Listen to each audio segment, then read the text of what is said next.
мемлекетте орыс болған адам ешқашан қазақ болмайды, керісінше. Орыс басқаға татарға үйлене ма, баласы орыс.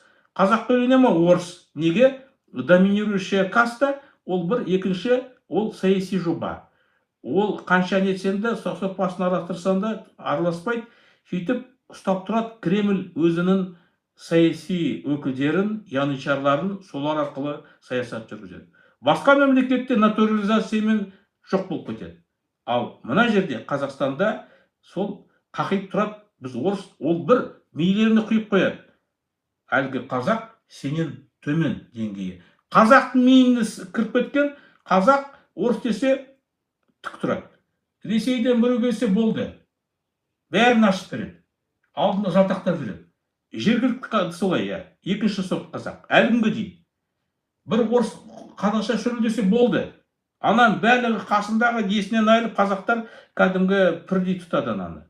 Бұл Кремльдің бірнеше 10 жыл жасаған саясаты. Міне, осыны біз түсінуіміз керек. Осыған мән беруіміз керек.